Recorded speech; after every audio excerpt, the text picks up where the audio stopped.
And welcome to the first weekly Cover 2 TV show. This week we're actually going to discuss our favourite three off-season storylines and stuff. So first of all, I think it's only fair that we introduce the cast of characters involved in the show. I'm Chris Pajak, obviously part of Cover 2 TV. This is Steve Hoare. As you'll notice, immense knowledge on NFL, much like our new guy, Tom Jennings, Jeno. I call him Jeno. We're going to talk NFL. We're going to talk it all season long. We, as you already know, we're here for daily news live and stuff, but we want to grow this part of it into a real discussion, conversational type show, and we want this to grow bigger each and every week, because news is great, but opinion's also what we're here to give and stuff. And as massive NFL fans over in the UK, we want to show that we know what we're talking about just as much as you Americans do as well.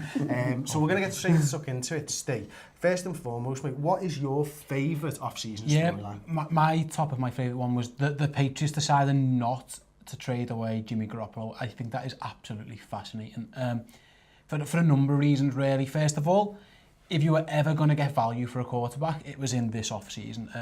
As actually you guys know, I followed the draft pretty well, and it wasn't a great quarterback draft class in the first place. So the likes of Chicago, the likes of Houston, maybe even the Cleveland Browns, teams who were looking for quarterbacks, there wasn't really anyone in the draft, I don't think, who was worth taking that high. No, I know some teams did, but that's kind of the value of the position. And secondly, the free agent class was rubbish. With all due respect to Mike Glennon, he was the highest profile free agent quarterback, and Mike Glennon's a career backup. He's going to get the chance to start, but you can tell how good Chicago think he is or isn't because they've just gone and drafted someone with the second overall pick. So the Patriots could have got an absolute bounty for Jimmy Garoppolo, and they chose not to, and they chose to keep him. I think that's absolutely fascinating. Well, I could bring it over to you then, Jeno. I mean, there's two Patriots things. fan. There's two things here, isn't there? I think that they're showing, real conviction in what they believe in Jimmy Garoppolo first and foremost. But as Steve mentioned, the value that they could have got for a guy who has started twice in his career is absolutely insane. Because this guy, they would have got far and above, I believe, what he's actually worth. Well, see, the thing that you've got is, people keep forgetting, next year we can still franchise him. If we franchise him next year, we're still going to get that value. So what we're deciding is Jacoby Brissett is not ready yet as a second-string quarterback. So if you keep Jimmy Garoppolo, who looks great, Tom Brady, as much as we all want him to play till he's 45, an injury can happen at any time and end his career. No one saw Tony Romo retiring this season. He did. So what you've got is you keep Jimmy Garoppolo for another year. The value's still going to be there next year, and you're going to know what you've got in Jacoby Brissett. I think everyone's overlooking that we can still franchise him next year. I suppose do the tag and trade as well. Yeah, I mean, that's is that what they did with Castle? Yeah, absolutely. And Castle. Like I say, that is the option they've got. But if you do tag him, I'm looking at it more from the other way. I'm looking at it as that they want to keep him. They think they've got something special in him.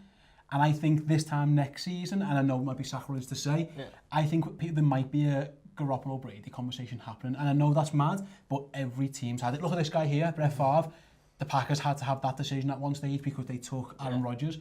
The Patriots spent a high second-round pick, a pretty decent second-round pick on Garoppolo. You don't do that to make him a career backup, rarely do you? You do that because there's an intention he's going to play. And now Tom Brady has defied the law of every law in the book. He's still playing now. He's better now than he ever was, probably.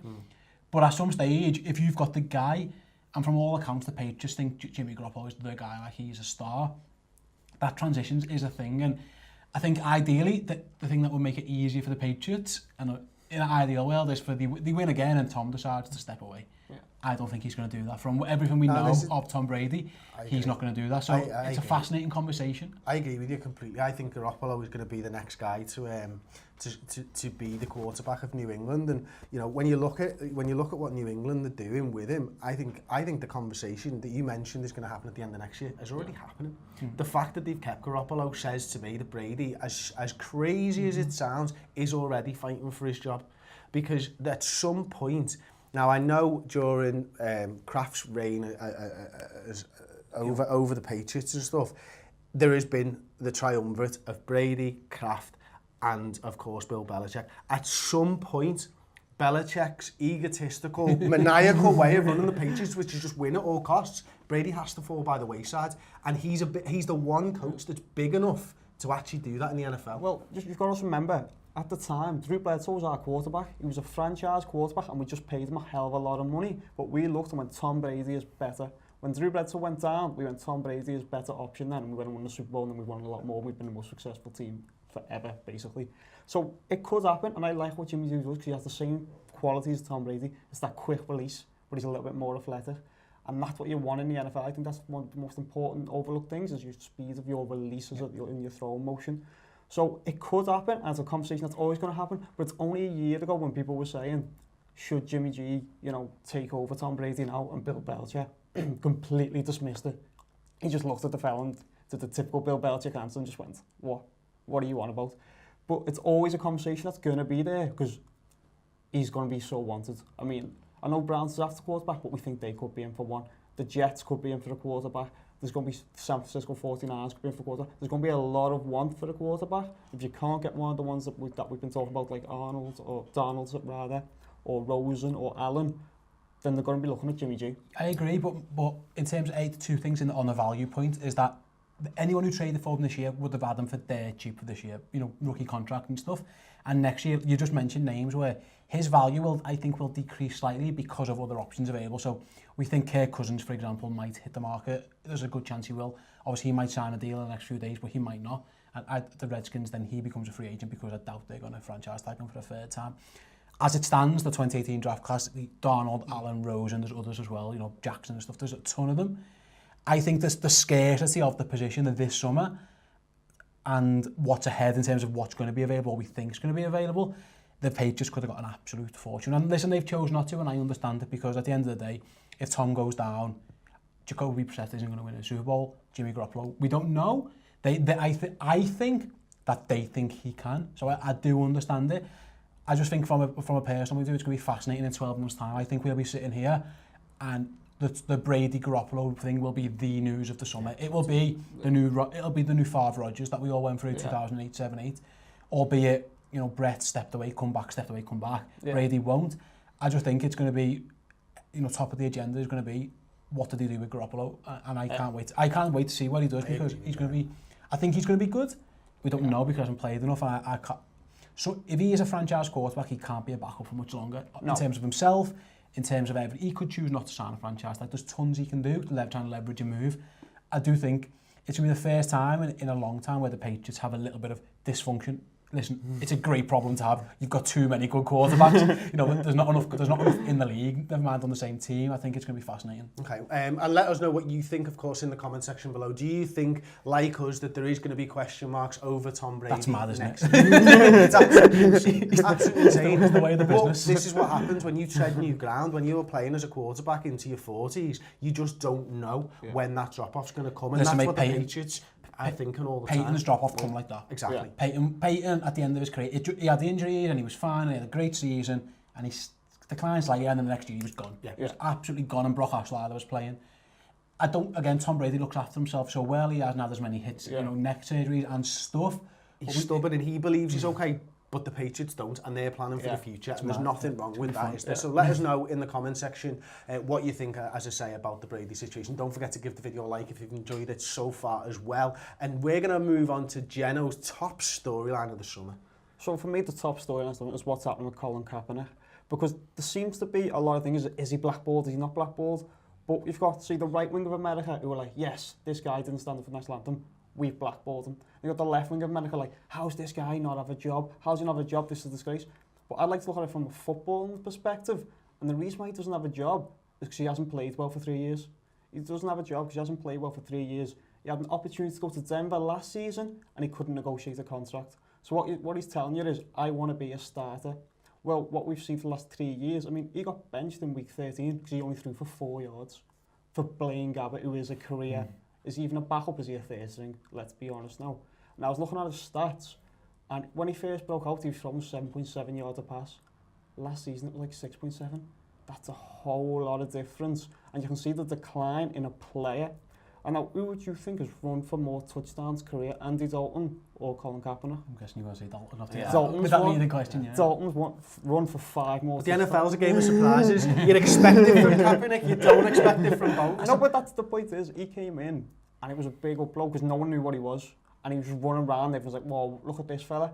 But it was a strike-shortened season then. No one knew who he was and he come out of nowhere. And then suddenly when people could start watching, they could see he can't throw outside the numbers. He's got no touch on his passes. All he can do, he can run fast and he's got a rocket arm. So if he's throwing it 40 yards down the middle to Vernon Davis, it looks great. If he's got to lob one over to someone running down the right, he can't do it. The devil's advocate would say Colin Kaepernick is one of the 64 best quarterbacks on the planet. He is. He just is. Yeah. He's better than most backups. The issue I think most teams have, and it's twofold. I think first of all, you don't want a backup who is that different. If you want to plug your backup in for 2 or 3 games and get by on, you've got to have your offense playing the same way. Exactly. Yeah. There's a school of thought that you just throw the baby out with the bathwater and just go completely different, which is fine.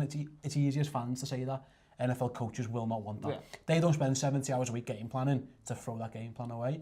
All they want is their backup to come in. We'll shorten the playbook. We'll reduce the playbook, Jimmy Garoppolo style. Yeah. We'll take a few things out or whatever, and we'll get by. So I can see why teams don't want him as a backup. And secondly, the social activism is an issue. Yeah. If he's not going to start for anyone, and he probably is, I think he would be like a 30 after 30 seconds if you ranked all the starters. Yeah. He would be that low, but he would maybe. So your backup quarterback, you don't want any issues or fuss. And listen, I tend to agree with the stance he's took politically. That's just my opinion. But if you're a coach, the last thing you don't mind fielding questions about your star pass rusher being a bit, doing off-field things, or your star quarterback, or your star receiver. Like the Giants probably don't mind Odell Beckham being in the news as much, for example, because you think there's a talent to what you put up with ratio. Yeah, of course. Yeah. So if you're shit and you bring in loads of heat, you're not interested. But although Kaepernick isn't doing nothing wrong or nothing bad, it's just extra stuff. Yeah. It's something that a coach has to answer more questions about. So his talent level in coaches' minds doesn't balance out in terms of, is it worth asking, if someone signs Colin Kaepernick, there's going to be tons of media there the first day. Is that really worth it? Or, as the Seahawks chose, let's just sign Austin Davis. We'll take a day of, why didn't you sign Colin Kaepernick? And then it's all gone. Yeah. Well, so I can see the point. To your point, we've seen this before with Tim Tebow. He was somewhere between like the 30th to the 50th best quarterback in the league. And because of the hoopla around him, the circus around him, that killed the Jets franchise. They haven't recovered from signing Tim Tebow. And people are looking at it's the same deal. It's the same questions you get asked every day about your backup quarterback. The only other time coach won't be asked about the backup quarterback is if he's just been drafted and he seems the future. And people don't see Colin Kaepernick as the future. They see him as somewhere between the 25th and the 32nd best quarterback in this league. Well, that's limbo. You're not going to win the Super Bowl with that. And that's why he's not getting signed. We all looked at the Seahawks and thought that was the ideal spot for him as the backup to Russell Wilson. But I don't think he was willing to be the backup to Russell Wilson. So I think in the future what's going to happen is it happens every year. A quarterback's going to get injured. And like Sam Bradford getting traded to the Vikings, that's when Colin Kaepernick's going to get his job. My issue with it, and I actually disagree with you both on this one, is that I get your points and I actually agree with you. I think he's ranked a little bit higher than you guys. We've talked about that off camera and stuff. But my point would be he is better than the backups. Yes, he is. And so many backup options. Now there was maybe 2 places he could have gone. Yeah. The Seahawks was the best fit socially, as in politically, in the city and everything that the Seattle stands for, and scheme. So when you narrow it down that way, the Seahawks for me was the only place. But there has got to be someone out there that thinks I can get a wrinkle in my scheme. I think that if the starter goes down, right, the heat will come onto us. I understand that. I completely understand that. But I can win more games of football this season with Kaepernick than with my backup. And that's where the problem is. And that's why I think he's been treated unfairly, because people are taking the off-the-field issues far too seriously. And it should be based on a football decision. Do you think Belichick is asked about bringing players in who've got a reputation? No. Is he the most winningest coach in the NFL history? Yes, because he can do that. But he's got the money in the bank. Yeah. Also, that's the difference. The other thing is, there's only a few schemes where I can think, I wouldn't mind Colin Kaepernick playing in. One of them was Chip Kelly, and it kind of didn't work great, and it was okay. I could see him playing as Tyrod Taylor's backup. I could see him being Cam Newton's backup, for example. But if you're the Panthers and you've got Derek Anderson, he's a backup, he's fine. He is what he is. He's not a better quarterback than Colin Kaepernick, but he keeps his head down. He holds the clipboard. He's fine. There's no cameras ever on him. No one cares about him. or do you bring Colin Kaepernick in, for who might be better, but he's never going to play. You hope he doesn't. You never plays because you want Cam to play, and all that media attention. I think it's a fine balance. Personally, I'd take the chance. I'd back myself as a head coach and as an organisation that we can deal with that stuff. The Patriots brought in Tim Tebow. They were fine to do it. Again, different ends of the political spectrum to an extent, but they backed themselves. We'll just cope with it because we're great. I think middling teams and insecure head coaches don't have the bottle almost to do it, or the desire or the willingness to do it. I personally would give the guy a job as a backup. For example, if he was Green Bay's backup, I'd be fine with that. Yeah. I would be fine because although, I like Brett Hundley and I like what he does, I wouldn't mind if Colin Kaepernick had to play a game or two and just run around and floor it. But I'm not a coach, I'm a fan. Mike McCarthy will want Brett Hundley to come in, and he'll never be Aaron Rodgers, he won't, but he will want him to do the same things in the same playbook, which unfortunately Colin Kaepernick cannot do. Yeah, it's like if you look at the Pittsburgh Steelers, right? Landry Jones is the backup to Ben Roethlisberger, and he plays just like Roethlisberger, but a lot worse. Now is Colin Kaepernick better than Landry Jones by a mile? Yeah. But it's not the same offense, and people don't want to change the offense. I thought that was interesting because I've been thinking the best place I think for him is Buffalo, because Tyler Taylor is an injury-prone quarterback, and it's the same system. And getting him with Shady McCoy, that could work quite well. But then Buffalo just drafted someone. They drafted Nate Peterman. They drafted E.J. Manuel a long time ago, and they've got Yates, so they've got plenty there. Yeah. I think by September or something, Kaepernick will have a job somewhere because someone will be injured. I don't envision him being a starter because Robert Griffin, for example, is in a similar boat in that although he doesn't have the off-field stuff and the political stuff, again, the activism, which I kind of support, he's shown that he can't be an NFL pocket quarterback, a pocket passer. And if you can't be a pocket passer, no one wants you as a backup. Because all you want, in most cases... They need to move the change, that's it. And just get you out of a game or two. Yeah. If your quarterback goes down, it's very, very rare the backup comes in and wins. Dak Prescott was amazing. What he did was fantastic. But usually most teams will admit, listen, if he goes down, we're knackered anyway. Yeah. So why even bother with the issue? I see both sides. I personally hope he gets a job, but I do think it's going to be late, and I think it's going to be due to an injury. Well, let us know in the comments section what you think of the Kaepernick situation. It certainly has been one of the top stories of the summer, if nothing else. And then I suppose it's on to my one, which for me, I've got a soft spot for the Seattle Seahawks. I love teams that play good D, to be honest. Minnesota Vikings are my favourite team, and then I've got a soft spot for the Steelers and the Seahawks after that. I just love good defensive football, but on the other side of it, it's Marshawn Lynch. So I've loved Marshawn Lynch since, I think it was that 8-8 season, maybe 2008 or something, when he really broke the back of it. Obviously, I'd seen him at the Bills and stuff before that, but him coming out of retirement and going to the Oakland Raiders, for me, has been the story of the summer. Just for everything that he brings. I mean, ask me a question. I'm just thinking, last year we saw Oakland have a great offense with limited running back ability. It wasn't great. Latavius Murray, you're going to see him first hand this year, how average that guy is. So, a guy who's had a year off Marshawn Lynch, if he is Marshawn Lynch and if he's beast mode is back, can you see him having a major impact on Oakland's offense? I'm just there so that I don't get a phone. That's the type of stuff that you love when you see Marshawn Lynch coming back into it, isn't it? Because it's all that stuff around him, and you say, we were talking before with the Kaepernick stuff about actually having the heat of the press and stuff on it. Marshawn brings that, but he's got it and he can back it up. I think we will see Marshawn Lynch. I think he'll be a little bit more well-rested now, if nothing else. The thing that made him beast mode is this unerring ability to just run through people, and that ain't gonna, and it's no quit, and that's what he's got, and he's never gonna lose that. Physically, he might not be in the same bracket, but a two tight end system. They've obviously signed Jared Cook this season as well. An offense that's got Amari Cooper and Michael Crabtree with Derek Carr. This is a great option for them, much better than Murray from last season. Not only that, you got to remember, they got one of the best offensive lines in the league. It's probably second only to Dallas's. Who was the guy they lost? I've forgotten what's his name, but it's still a good offensive line. They've lost one of them. But Derek Carr's just left money on the table, so who was it that can get paid? They've signed low. So for example, one of the line got paid. I like, for example, Kelechi Osemele. He's going to play guard. That guy's a monster. There's different types of offensive linemen. There's some play with technique, some play with different. He's just an animal, and he just mauls people. And if Marshawn Lynch just runs behind him, he will find yards. Trust me. And the slight concern is the last time we saw Marshawn Lynch, he was hurt. Thomas Rawls completely outplayed him behind a bad line. hopefully, I suppose you're thinking is that a year off and he's healthier, maybe he has come back.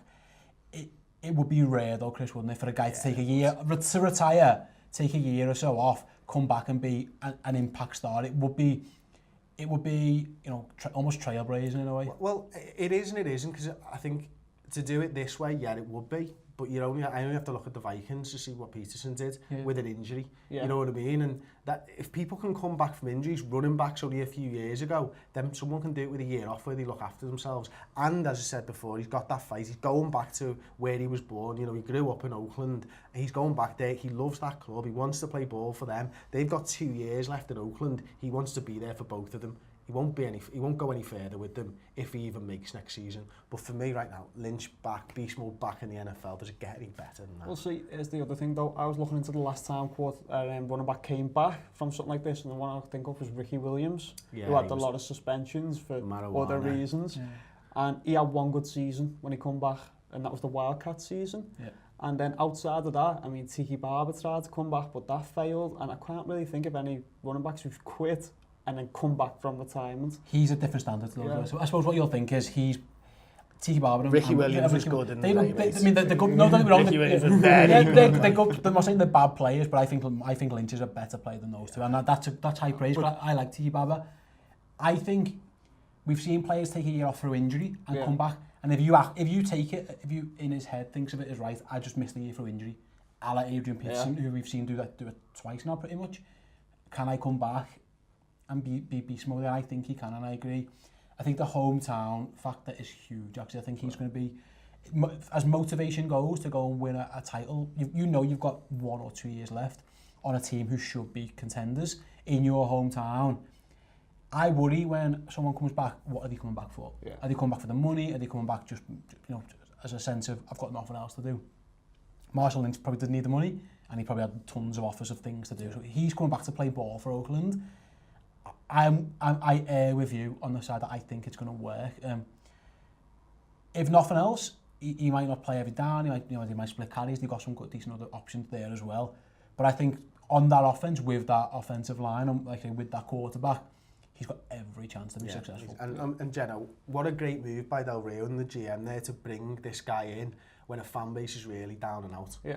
Well, see, one thing I actually love, I appreciate the way Seahawks just went, you know what, you're good for us. We're just going to accept a low pick. We're not going to play hardball. We're going to let the guy go home because that's all he's interested in playing. It was a 5th round 2018 for a 6th round 2018. It was basically not. Yeah, it was basically they had to do something to put it through the books. So they just it was just rights that they had though, wasn't it? Yeah. So I like the way they did that and like the way they put it in so that he can play for his hometown. I'd like to see that a little bit more. I'd like to see a little bit more. It's ruthless. Not going to get that much out of it. I know it's not going to happen, but I'd like to see a bit more like community-based thing, especially for them going to Vegas. And it's like, well, when Marshawn Lynch goes, so does the team. So it's almost going to be the ideal version for Oakland Raiders fans will be Marshawn Lynch lifting the Super Bowl, and then they go to Vegas. Yeah, and they very well could as well. You know, one of the maybe the 5th best side maybe in the NFL. Up there, I think they're the 3rd best in the AFC, and if you're the 3rd best in your conference, you've got a Super Bowl chance for sure, haven't you? And they made the playoffs last year, and if it weren't for Derek Carr breaking his leg on Christmas Eve, they probably would have went. Well, they would have went further. I think they would have beat Houston. So in theory, if everything goes well, add a better running back and add a healthier quarterback, then the sky is the limit for Oakland, I think. And I really hope it works. I love watching them. I agree. As much as I love watching X's and O's, I love watching schemes and tactics. There's nothing like a big fella just running. It's a bit brutal, and it's a bit. But the absolute basics of football is the bigger guy tends to win. And I've watched him smash my team up for years. It'd be nice to see him smashing a few other teams up rather than mine for a change in the playoffs. Because he used to batter my team. Well, there we go. Then let us know what you've thought of the first weekly Cover 2 TV discussion show.